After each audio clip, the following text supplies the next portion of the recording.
प्राचीन काल की बात है। मगध देश की जनता में आतंक छाया हुआ था। अंधेरा होते ही लोग घरों से बाहर निकलने की हिम्मत नहीं जुटा पाते थे। कारण था अंगुलिमाल। अंगुलिमाल एक खूंखार डाकू था जो मगध देश के जंगल में रहता था। जो भी राहगीर उस जंगल से गुजरता था वह उसे रास्ते में लूट लेता था और उसे मारकर उसकी एक उंगली काटकर माला के रूप में अपने गले में पहन लेता था। इसी कारण लोग उसे अंगुलिमाल कहते थे।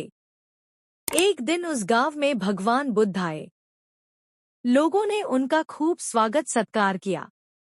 भगवान बुद्ध ने देखा वहां के लोगों में कुछ डर सा समाया हुआ है।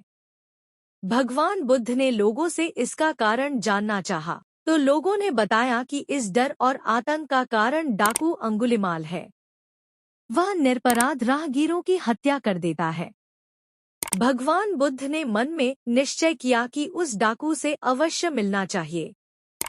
भगवान बुद्ध जंगल में जाने को तैयार हो गए तो गांव वालों ने उन्हें बहुत रोका, क्योंकि वे जानते थे कि अंगुलिमाल के सामने से बच पाना मुश्किल ही नहीं, असंभव भी है। लेकिन बुद्ध अत्यंत शांत भाव से जंगल में चले जा रहे थे। तभी पीछे से एक कर्कश आवाज कानों में पड़ी, ठहर जा, कहाँ जा रहा है? बुद्ध ऐसे चलते रहे मानो कुछ सुना ही नहीं। पीछे से और जोर से आवाज आई, मैं कहता हूँ ठहर जा। बुद्ध रुक गए और पीछे पलटकर देखा तो सामने एक खूंखार काला व्यक्ति खड़ा था।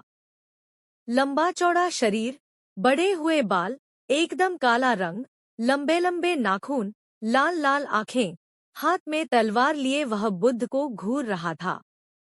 उसके गले में उंगलियों की माला लटक रही थी। वह बहुत ही डरावना लग रहा था। बुद्ध ने शांत व मधुर स्वर में कहा, मैं तो ठहर गया। भला तू कब ठहरेगा?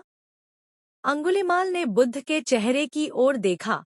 उनके चेहरे पर बिल्कुल भय नहीं था, जबकि जिन लोगों को वह रोकता था वे भय से थरथर कांपने लगते थे। अंगुलिमाल बोला, सन्यासी, क्या तुम्हें मौत से डर नहीं लग रहा है?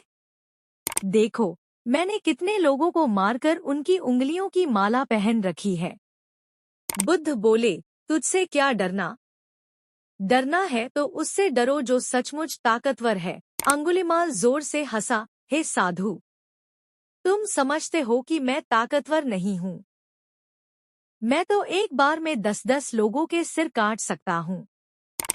बुद्ध बोले, यदि तुम सचमुच में ताकतवर हो तो जाओ उस पेड़ के 10 पत्ते तोड़ लाओ। अंगुलिमाल ने तुरंत 10 पत्ते तोड़े और बोला, इसमें क्या है? कहो तो मैं पेड़ ही उखाड़ लाऊं। तब भगवान बुद्ध ने कहा, नहीं, पेड़ उखाड़ने की जरूरत नहीं है। यदि तुम वास्तव में ताकतवर हो तो जाओ इन पत्तियों को पेड़ में जोड़ दो। अंगुलिमाल क्रोधित हो गया और बोला, भला कहीं टूटे हुए पत्ते भी जुड़ सकते हैं? भगवान बुद्ध ने कहा, तो तुम जिस चीज को जोड़ नहीं सकते उसे तोड़ने का अधिकार तुम्हें किसने दिया? एक आदमी का सिर जोड़ नहीं सकते तो काटने में क्या बहादुरी है? अंगुलिमाल शन्न रह गया। वह भगवान बुद्ध की बातों को सुनता रहा। उसे लगा कि सचमुच उससे भी ताकतवर कोई है। उसे आत्मग्लानि होने लगी। वह भगवान बुद्ध के चरणों में गिर पड़ा और बोला, हे प्रभु, मुझे क्षमा कर दीजिए। मैं भटक गया था। आप मुझे शरण में ले लीजिए। भगवान बुद्ध ने उसे अपनी शरण में ले लिया और अपना शिष्य बना लिया। तो ऐसे थे भगवान बुद्ध जिन्होंने अंगुलिमाल को मारा नहीं बल्कि सुधार दिया।